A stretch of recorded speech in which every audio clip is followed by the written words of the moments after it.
Magadi. Anyways, this is something that just came in out of the grapevine, you know what I mean?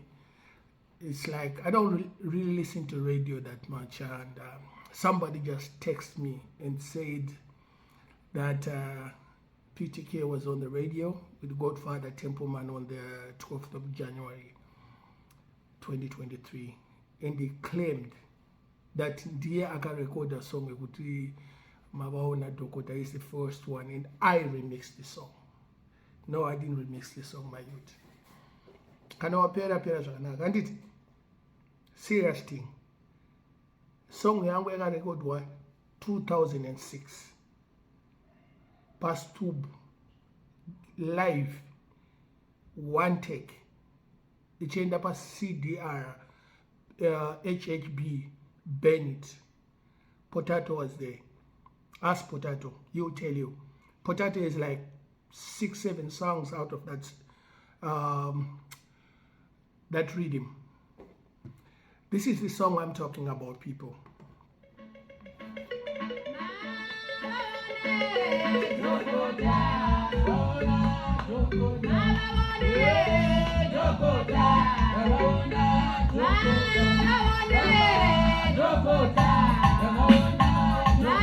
Hear me.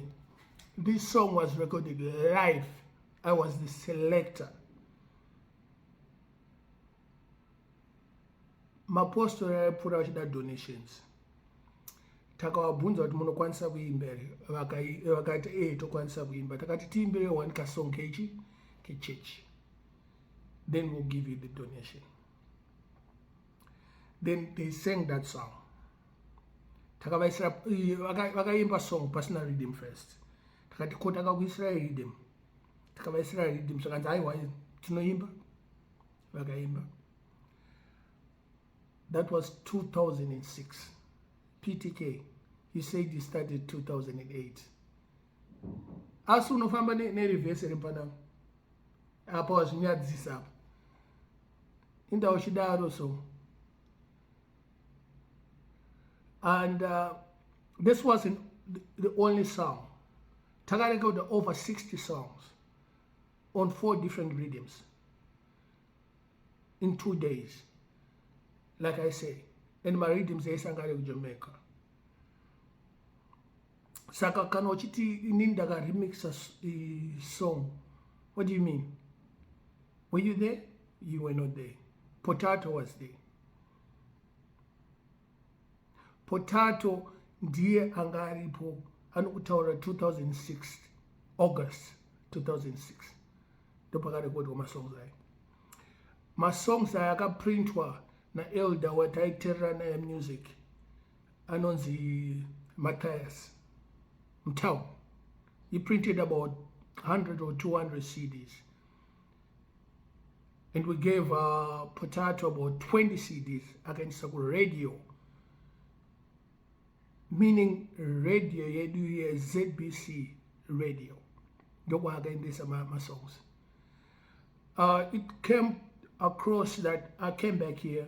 Before you know it, I heard the song was playing at 7 a.m. with DJ Zoba. Every day it was playing. That song was put in the library through Potato. Ask Potato.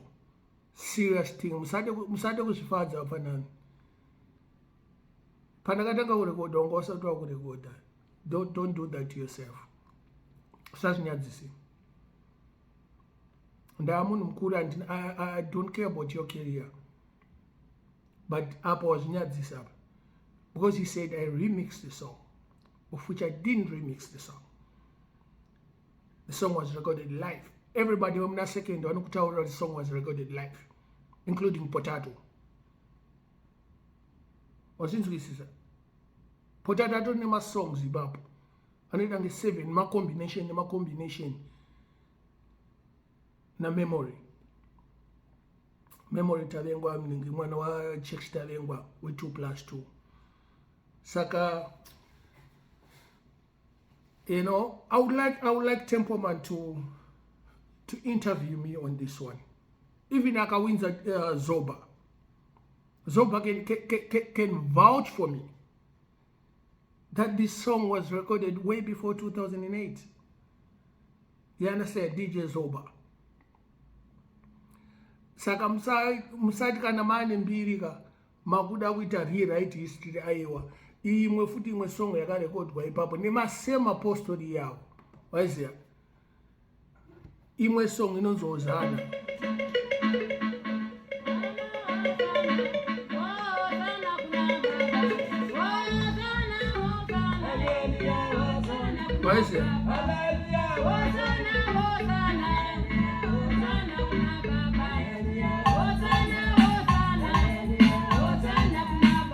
pull up.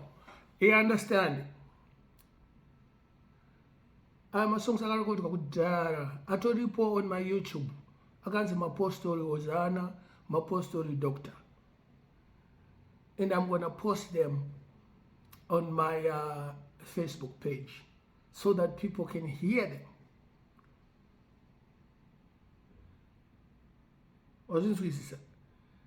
So this is the problem yakaitika nemapostori.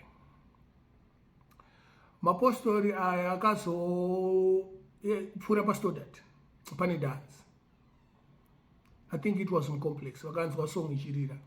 Vakapinda mu complex. Vakatanga kuvaka sei kuti hadisi kupiwa mari song yedu yokurira yane mbiri zvakazoti. Vakazoenda ku ZBC. I think that time it was still Radio 3 back in the day. Vakaripota song yavo ndokupera pedzesera kurija kwakaita Zoba. Zoba akatorambidzwa kuiridza song iyo. You understand? Because Zoba itoclaim kuti song yake nemapostori yake.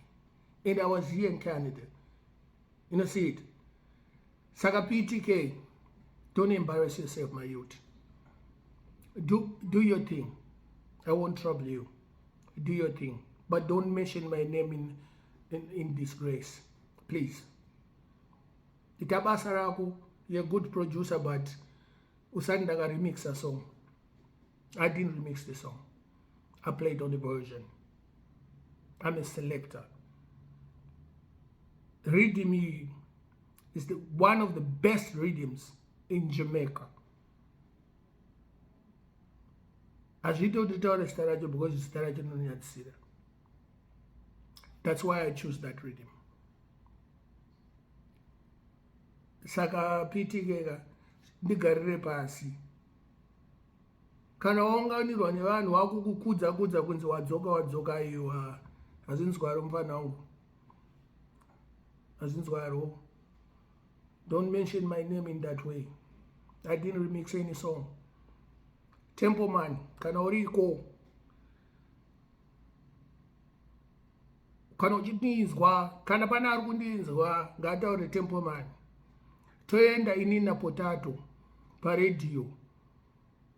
Nema songs ache sakakwana they were like about 40 to 60 mamwe ache takaza delete zvedu because angasina nyatsobuda bo. Hwezha ndinawo yese. Na smiley wedu aripo paridimi yoye. Not smiley weningi weparidi aiwa. Smiley we Silverstone. Hwezha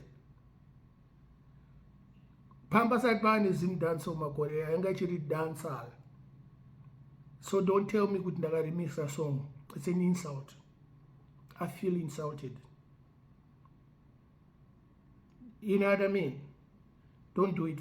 Don't do it. Don't do it to yourself. Because I have the witnesses. I have Potato. I have Matthias uyu utaenda tese kudance. Zimbabwe ho nekwaida. Muni mukuru mbichana kwandiri. Munaka is maybe the same age as Farah Shambari. He's the one who printed these CDs. He knows about this music in 2006. You understand? Kusati kwawe nezvema MP3 chichichi achiri ma CDs mbanana. Saka usazvinyeberi. This is my song. I recorded it. Mapostori ai back to Mapostori. Vanetsana neredio vachiti vakuda maroyalties ayo. Radio yakati aiwa song haina kurejistwa. Ndokupera kurira kwayakaita because yanga isina kurejistwa neZimura. Tangozviita for fun. And up to now, I won't register the song because it was all for fun. You understand? Then they went to some people. Vakanorekoda futi zvakare yapa hosho. Probably that was maybe around 2008, 2009. Saka pana musazvinyedere zvekudaro. Wazinzwa PTK? It's me, Minox, the great talk crown king. This one is to you. Right in a rascal. See it?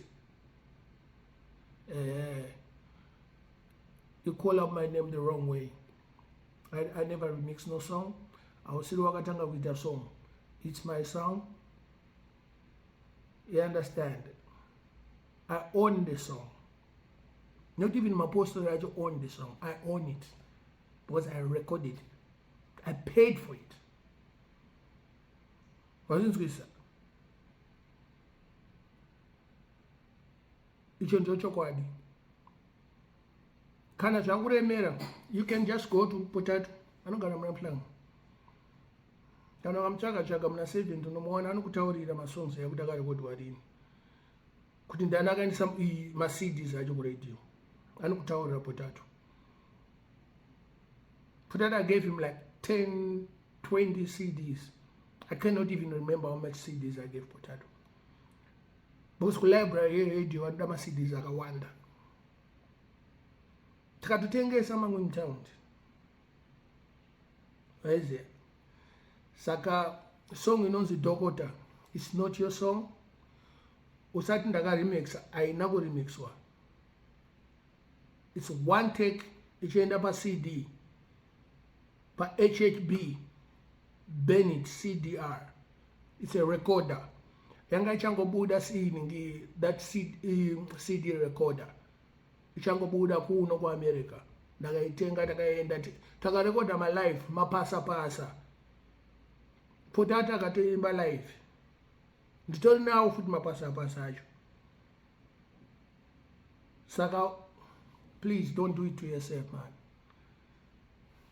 I look at it as a disrespect. Dzoka mugame zvako zvakanaka usikanetsa nema-elders. Because this is a false start. Kana chikwanisa kumbira regerero. Because ndokamiriro kazi, facts are facts. You cannot rewrite music. Yedu ndo yakatanga. Ameno kana uyu wakasorekoda engoma nehoshe yakaitwa. But epa rhythm tisu takarekoda. Ndini ndakairekoda. Ndakati tisuka. Me, Minox, the original Silverstone sound. Takatiitira cover, takaitira zvese. Yakati buda CD waisiya. Haudaro mvanamu. Kana riri dzungu reku South Africa rawakauya naro muZimbabwe aiwa chimbotora shawa pamwe ungaite bowl. Because like I said, I would like an interview na Templeman. And I want Potato to be there. And Potato will explain. Don't read my songs are Potato that day. Because those songs, the Potato has not been on airplay. Because radio it's my songs, I know that. Because they go through a process. Hwezha. And DJ Zoba was the only one who was playing that song. At 7 a.m. I was not in Zimbabwe. Dakatoita zvokutonzwa.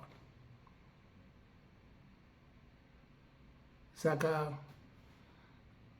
hauna nyaya mfano. PTK hauna nyaya. Ndatoona ningi interview yako because ndatoita zvokutaurirwa kasaka yetu go ku Star FM website kunotsvaga ndati interview wakaita paredio ndakazvinzwira ndega because ndasikade kuita zvekunzwa nemafunga ndakatonzwa uitotaura kuti wakatanga 2008 song yedu yakarekodwa 2006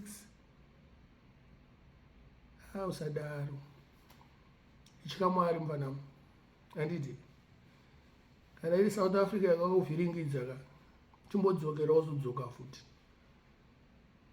because this one I can defend it with my life and aurambe. See, that's how it is. Usavhiringidze zvinhu munin'ina. In fact, uri mwana ndakati uri munin'ina nenda kutozvidzikisira uri mwana because my son is 32 years. Probably that's your same age. You know, my son was born 1990 September. Pakarekodwa song yongo uchiri kumusha. Takada kudzika. Saka, please don't do it to yourself, yeah?